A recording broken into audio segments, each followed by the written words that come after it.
Welcome. Thank you for coming to our concert to benefit Fanconi anemia. We are Brad and Darlene Starner.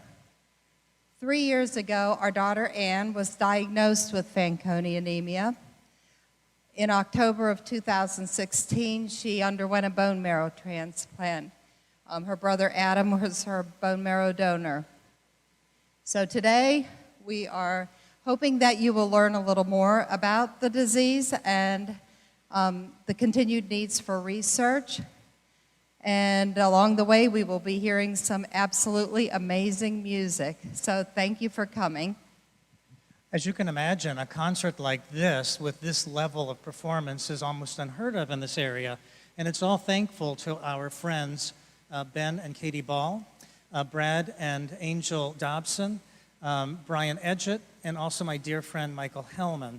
And so we want to thank these people for giving of their time and effort this afternoon to present this particular concert for us. This is also an incredible day here at New Hope Presbyterian. This is the day we celebrated the inaugural performance of our brand new Allen electronic digital pipe organ. And so you today are the very first public performance that features that instrument. And so we are delighted that you're here today. Thank you so much for coming, and we pray that you will enjoy this concert this afternoon. Thank you.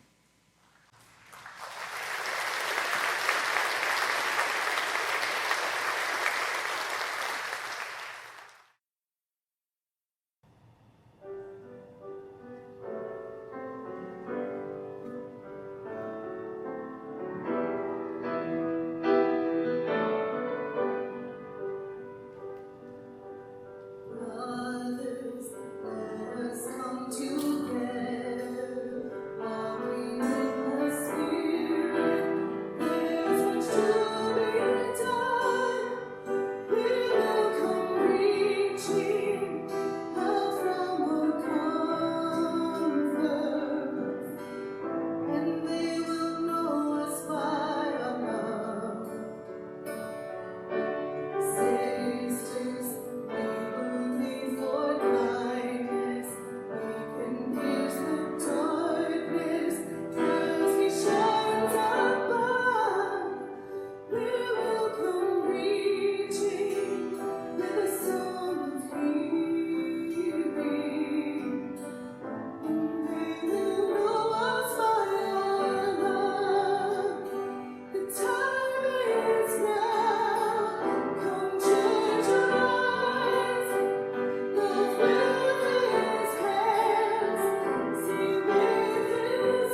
Hi, everybody. How are we doing? Good. Good afternoon. So my name is Adam Starner, the son of Brad and Darlene Starner right here, and the favorite child, which is why I get to speak first. So I'm just kidding. So to start off with, growing up, I always thought my family was pretty normal. Um, we did everything, the usual stuff. Nothing was really kind of strange. That was until we figured out that Anne had something wrong with her when she came home to the Air Force Academy. It was some sort of blood disease, and we weren't really quite sure what it was. So I remember the day that we sat at Moffitt Cancer Center, and we, as a family, were sitting there and got the diagnosis that she had something called MDS, myelodysplastic syndrome.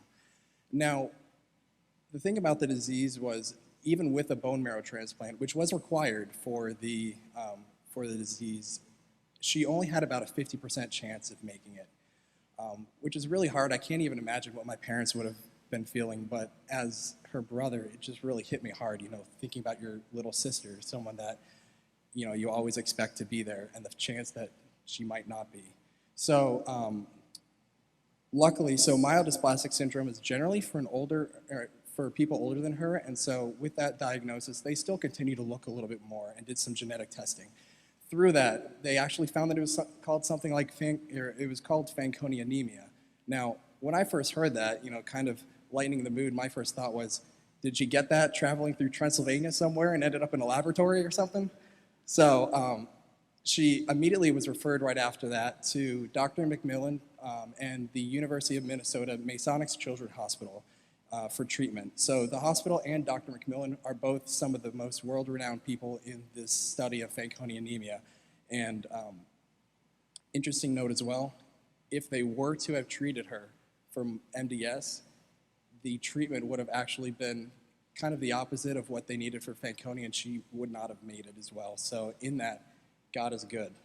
So next, Anne needed a bone marrow and a blood donor as well. So that's where I came in. So there was about a 25% chance that, looking through the genetics, that I'd be able to be a match. We also went through the databases as well, and luckily, through the grace of God, I ended up becoming a match, and I had the honor of being able to donate my bone marrow to her. And so in September of 2016, my mom, my sister, and I all flew up to Minnesota to start the testing for this process. So leading up to the transplant, Anne was in isolation for a couple weeks for her radiation and her chemotherapy as well. And on October 12th, it was finally the day for the transplant. So I got all dressed up and ready for my first surgery ever, which was really scary for me, and almost passed out when they put my line in. Not very proud about that.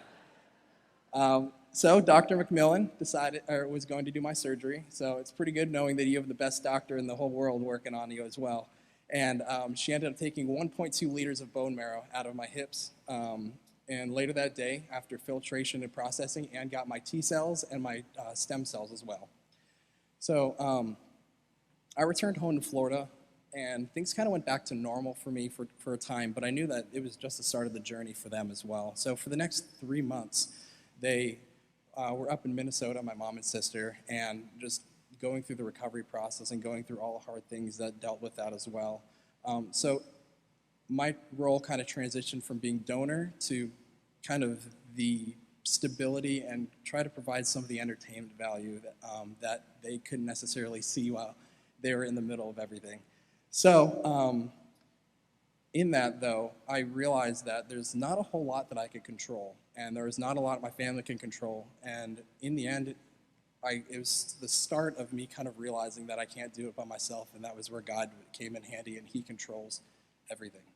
So as a family, we started figuring out what normal really meant, but more, we are now normal as an FA family. So that means that Anne has Fanconi anemia, and it's always going to be there. It's with her genetic disorder. So even with the bone marrow transplant that she had, she's still susceptible to all sorts of fast-growing tissue cancers. So whether that be mouth cancer, skin cancer, throat, anything of those cells that reproduce really quickly. So that being said, I did tell her that she better not commit any crimes because with my blood now in her body, I don't want to get pinned for anything that's not mine. So, in a new way, through this whole thing, I started to understand that my life and Anne's life and everybody's life was ultimately in the hands of God. And so, in Thanksgiving weekend, I'm going to marry the love of my life sitting right here, and we're going to begin our own family. I realize that God is in control and will provide for me personally, my fiance, and also for my family as well. And after seeing the love of God and the people around us, as well as all the many times that God told us, don't fear, I've got this, don't worry about it. And just all the love and the community that was just poured in around us as well. It's hard to not know that there's a God and that he cares for each and every one of us. It reminds us that life does throw curves at us and there's a lot of ups and downs in the path of life, but with everybody around you and with God as well by your side, controlling everything, good is always going to be ahead, whether right now, in the future, or at the end of your life. We just always know that God is good and God is going to be ahead. So thank you.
All right, so we have a video that we're going to be showing you. This is going to be Dr. McMillan. So she is the doctor that took care of Anne's bone marrow transplant, as well as she's going to be taking care of all of her ongoing medical things throughout the rest of her life as well. She and I also know each other very personally, and I got 2 scars to show you, or to prove it as well. So if you want to turn to the videos, we'll take a look at this.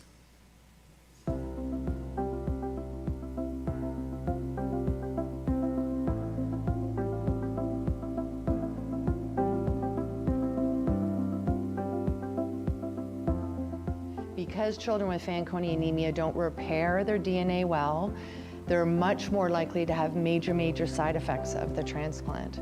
And so to get them through safely is very challenging. Back in the 1990s, when I started working with children with Fanconi anemia, the success rate was about 25%. So only 1 in 4 children would live through a bone marrow transplant. Now, through our research and the research of the Fanconi anemia community, the success rate now for the average child coming to a transplant is over 94%. So, and that's all through research that we've been able to change the success rate tremendously. We still have a lot of work to do because there's still a subset of children with Fanconi anemia that don't do well. There's a lot of side effects of the transplant that we need to reduce. So we still have a lot of work we need to do, but at least now they're surviving. Now we have to make the transplant easier and safer with less complications. But that success improvement is all through research. The standard of care was not sufficient with only 1 in 4 children surviving. So with research, we said standard of care is not good enough. We need to improve upon that, learn from that, and then do another group of patients, improve upon those results. And in doing so, with a stepwise improvement, we've literally stepwised our survival from 25% to greater than 94%. Yes, and so the important thing now with the research for Fanconi anemia patients is there is a subset that still don't do well. They either come to us with a certain kind of Fanconi anemia that's particularly difficult to treat, or they come to us with leukemia or cancers, or they're older. Those subsets still don't do very well through transplant. And for all patients going through transplant, we need to reduce the risk of infections. And also for all FA patients, whether they go through transplant or not, they're at a very high risk for cancers later on in life. So we need to reduce that. So there's still a tremendous amount of work to be done. But fortunately, through research now, children are actually older and surviving long enough that we need to then deal with these other issues. So we first had to tackle the problem of getting them through the transplant and surviving. Now we have to tackle the problem of how do we keep them healthy as they get older.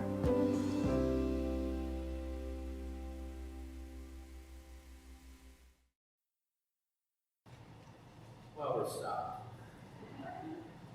Brad and Ben can't keep it together today. Yes, I'm talking about myself in the third person. We both have misplaced our music now, so we have good company.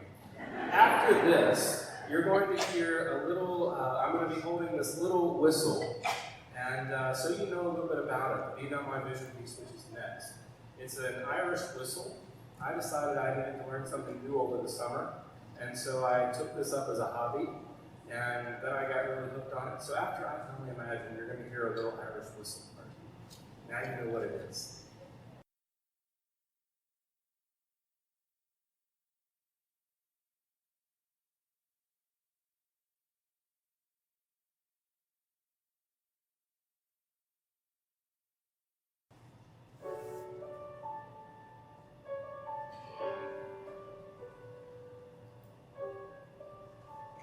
I can only imagine it will be like when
frozen, I held my breath. Right from the start, knew that I'd found a home for my heart. Beats fast, colors and promises. How to be brave? How can I love when I'm afraid to fall?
Right, I came up here to introduce somebody. I don't think she needs much introduction, but this is my amazing, wonderful sister, Anne. There we go.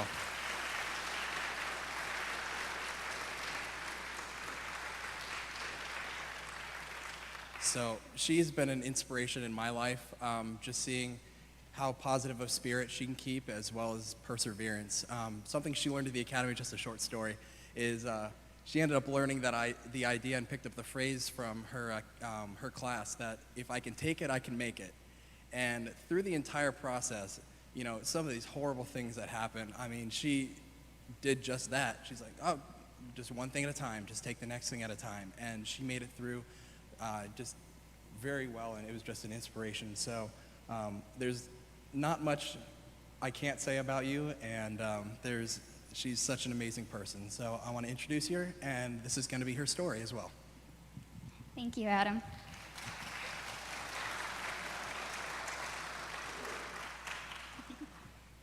Good afternoon, everyone. On behalf of my family and I would like to thank each and every one of you for coming to this concert. You have no idea how much joy it brings us to see you all here and to be supporting my tiny little disease. Before I begin, I would like to thank some people who were very, very prominent in this story. Of course, there is my mother, Darlene, who stayed beside me all throughout the 4 months that I was up in Minnesota, and my father, who held down the fort here and who held me while I was losing my hair, and who came and visited as much as he could. And of course, my brother, my hero, my donor. He's always been there for me, always been my inspiration. And now I definitely have something that I can always hold on to from him in my bloodstream. And of course, my grandparents and his fiance Taylor and her parents, yikes, who are here, who supported me before they even really knew me, and even knew what Fanconi anemia was all about. And my boyfriend Raul, who has stuck beside me during my first big cancer scare this year, when I thought I could possibly have mouth cancer, which I don't, by the way. So that is a wonderful thing. And he taught me that even though I have this rare genetic condition, I don't know how long I will be alive. I don't even know if I'll be able to have kids of my own. He taught me that I could still be loved, and that there is someone out there who will love me for who I am. So I just want to thank them. And as you already know, my name is Ann Starner, and I would like to share with you today the story of my FA journey. Most FA patients learn that they have FA by the time they are 5 years old, and then they are transplanted by the time they are at least 10. Their childhood is filled with doctor's appointments and an uncertain future. They learn to live with being called short and for being made fun of for only having 4 fingers. They are told that they may not live long enough to become a doctor or to be an astronaut, or that the military will never let them be a Marine. And those are just a few stories that I have heard from my FA friends and family. Parents, they worry about if their kids will even become teenagers, and if they will end up burying their child. And all families end up learning to dread the infamous bone marrow transplant. I, however, am not like most FA patients. I was diagnosed at the age of 20, and I was rushed to transplant. I grew up like the average child. I was allowed to dream about what I wanted to be when I grew up, and how many kids I wanted when I got married. And I was able to go out and play, climb trees, and not have to worry about falling or breaking something and needing to be rushed to the hospital to get a blood transfusion. And for all of this, I am very, very thankful. During my junior year of high school, God placed it on my heart to apply for the United States Air Force Academy. For my family and I, this was an absolutely crazy idea. I was a girly girl who wanted to originally become an equestrian veterinarian. The military is a little bit different. But we faithfully walked the road of applying for the academy. There were many bumps along the way, and I fought my father tooth and nail when he tried to get me to go running with him every single night. 4 miles.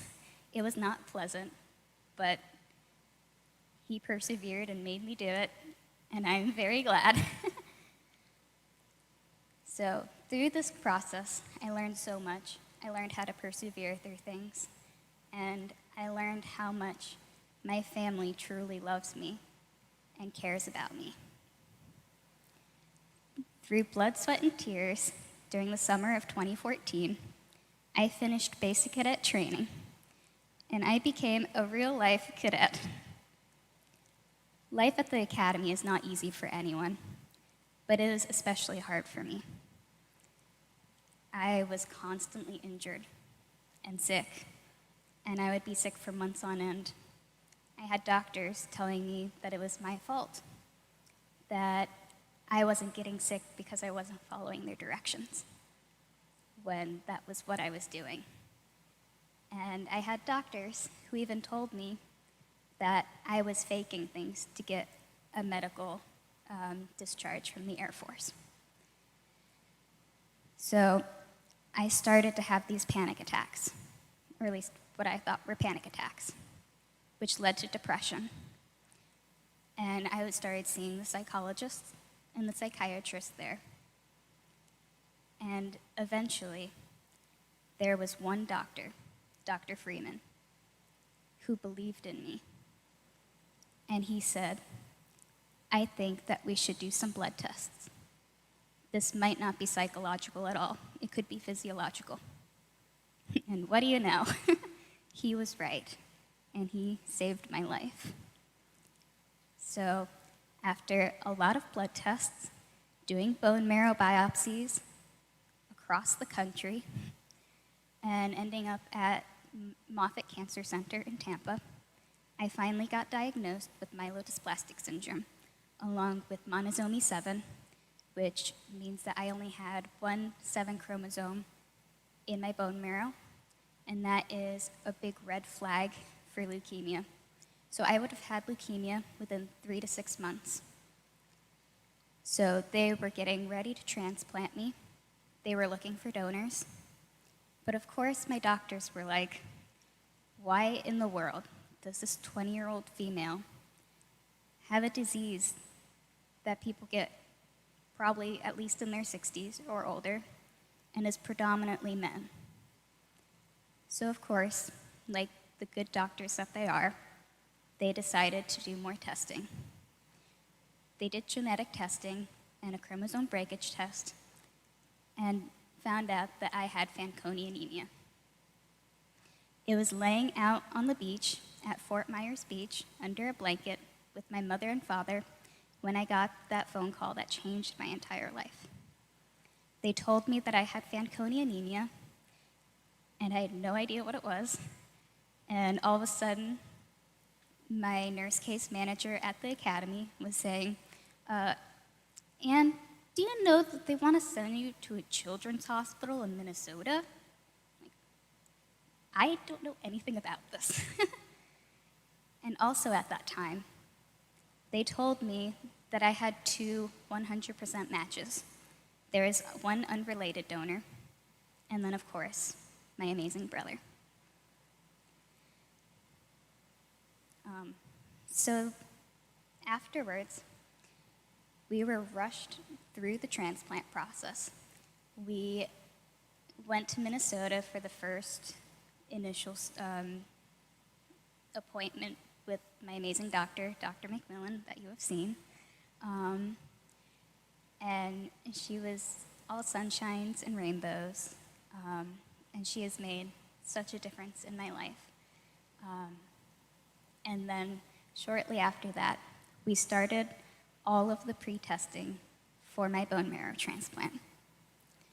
Soon I was starting radiation and chemotherapy, and I was isolated in a room for a whole entire month. Granted, it had 3 TVs in it, but it was still a small room that I was not allowed to go outside of. My parents were able to spend the night. They would come every other night, like each one of them. My brother and I, we got to have a pizza movie party one night, which was so much fun. And I eventually started to go downhill and lose my hair, which it actually wasn't as dreadful as I imagined it could be.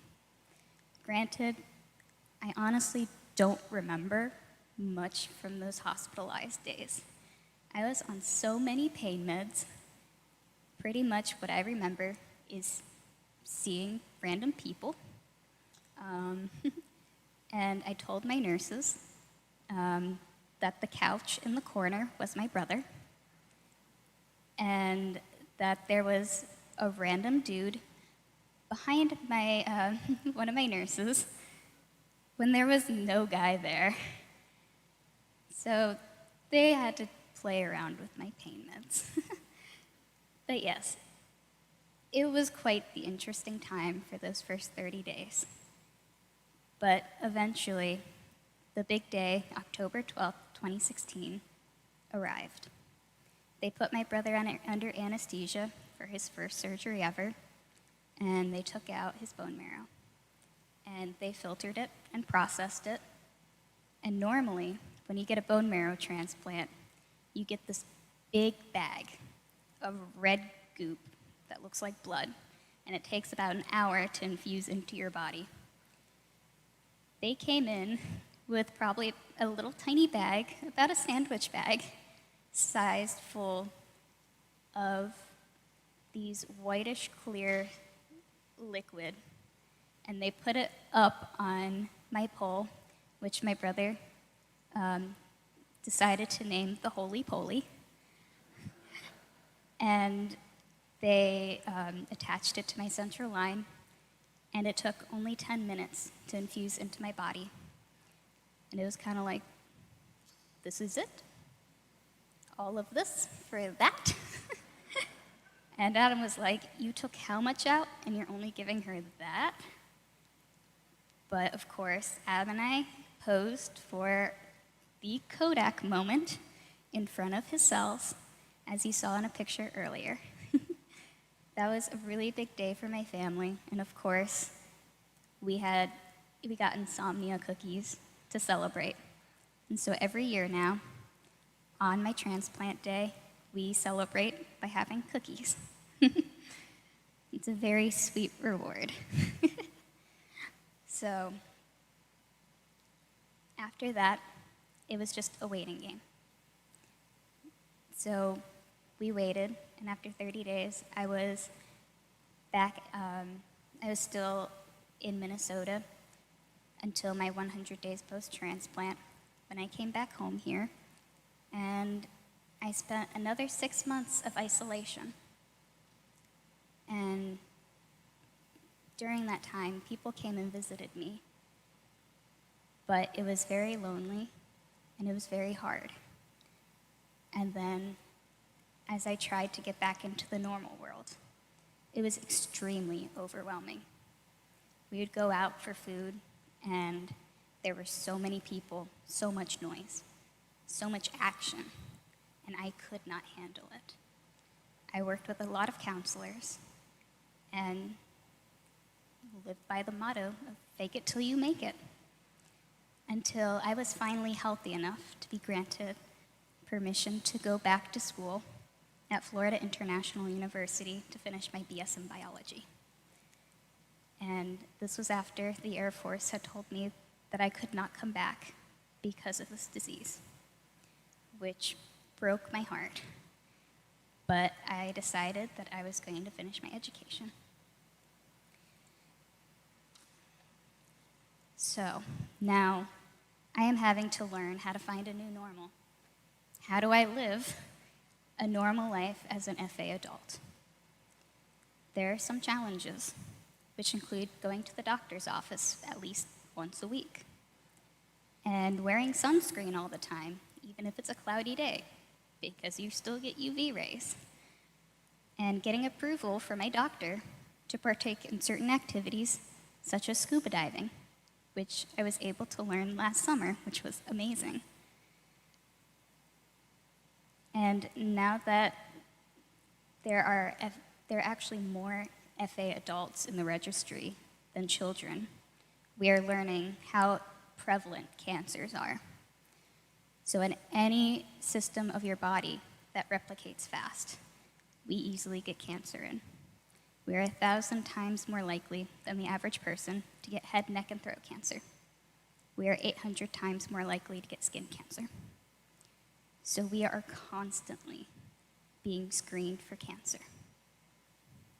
While I am still caring for my medical needs, I must continue to be a successful student. It is hard to juggle school, medical appointments, and trying to live a normal life. Additionally, it is difficult to always have a good outlook on life when you're always waiting for the next shoe to drop.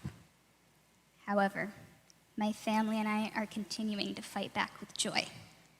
We celebrate life and our love for each other more than we used to, and I'm very grateful for that lesson. And many people have told me how strong I am and that I do have a wonderful outlook on life. But I would like to clear that up for you all today. I am not strong. I am a weak person, but my God is strong. It is not my strength that you see. It is God's strength. It is God's joy that flows through my life. None of this would have been possible without God's love and touch on my family and in my life. So, many of you are probably asking, what next? I am pleased to tell you that I will be graduating from Florida International University in the spring, and I am currently applying for graduate programs so that I can go and get a PhD and end up doing genetic research. I plan on doing genetic research in order to find a cure for FA, and that is a day that I eagerly await. So, this desire for finding a cure is what drives my life.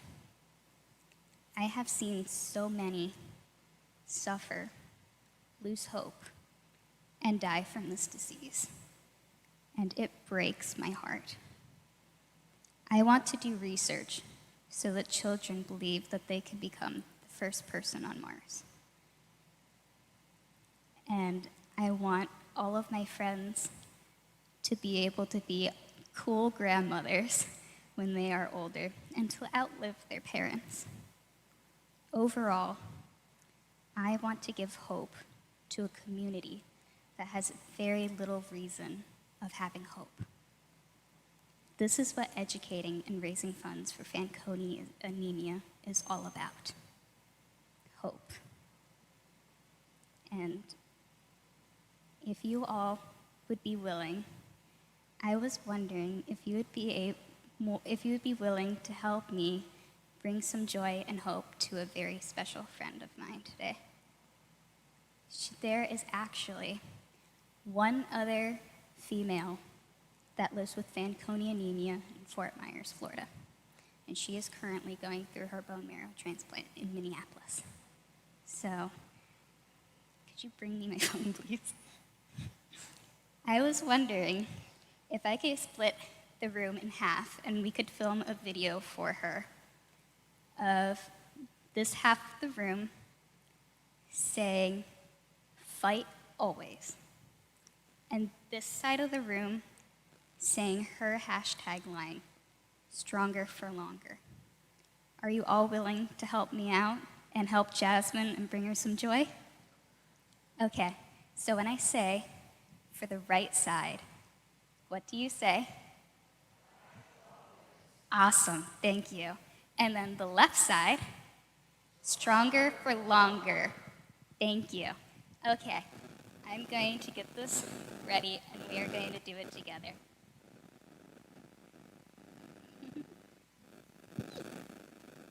There we go. Whoops. Hello, Jasmine. I have some people here who want to tell you something. The right side? And then the left side. We hope you do well. We love you. From your hometown. Bye. Thank you so much, everyone. She will be so thrilled.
I'd never heard of this thing called Fanconi anemia. I imagine everybody in this room was the same way. And before the ushers come up, I just want to share one little thing with you. 3.5 years ago, when I'd never heard of this thing, and there's not all that much on the Google about it, you start to walk with people through this. And it affected a family here that I love very deeply, the Starner family. And what I love about this whole ordeal is the outcome. Anne is fighting because she wants to eradicate this horrible disease. And when you're walking through somebody in the transplant phase or in the we just got this diagnosis phase or in the aftermath, you can really feel helpless. And so I'm borrowing this next part from Johnny Erickson Tada because I didn't have the words for this. From Acts 1, verse 8, we're told to be witnesses.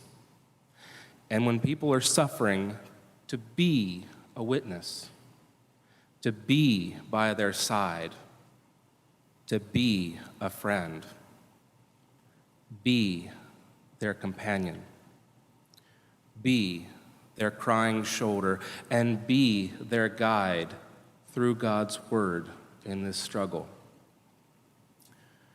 Hang with them, sit with them, be with them. Be with people. Don't just, I love this next line, I wish I could say it was mine. Don't just slap down a bunch of biblical truth as if it were a pint of blood and say, here, plug this into your IV, inject it, and it'll make you feel a lot better. It'll show you how to rejoice through suffering. Just take it. No. Hook your spiritual veins up to the person who is suffering, up to the one who is bleeding out of control, up to the one who is going through depression because they don't understand what's going on with their body. Hook yourself up in its spiritual vein to the person who is hurting and infuse your life into theirs. And it's going to cost you. Normal Christian service is sacrificial service. But those relationships heal. So now, as the next song is a song called Blessings by Laura Story. As I'm singing that, I want you to think about one person who you can be with today. One person you can be with, make a phone call to. One person you can just listen to. Just pick one, make it easy. Tomorrow you get two. But think of one person that you can be with, because you might be the relationship that helps heal that person simply by being the presence of Christ in that hospital room, in the hallway, in the restaurant. Be with people.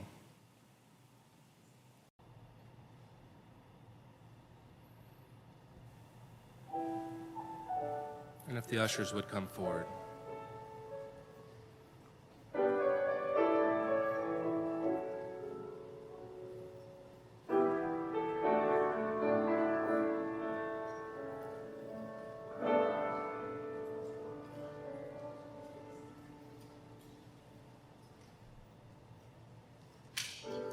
We pray for blessings. We pray for peace. Comfort for families. Protection while we sleep. We pray for healing, for prosperity. We pray for your mighty hand to ease their suffering.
giving us this amazing talent and this, giving up their time as well. So can we get a round of applause for them again?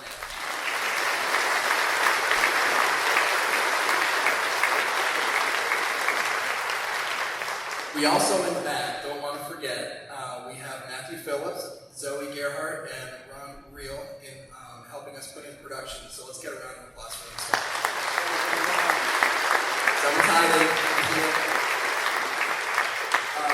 So we have one last song, but before that we have one video as well. So we just want to thank you for the time that you've come to share with us, as well as your donations as well. So this video has some of the researchers, as well as some of the kids as well that suffer from Fanconi anemia.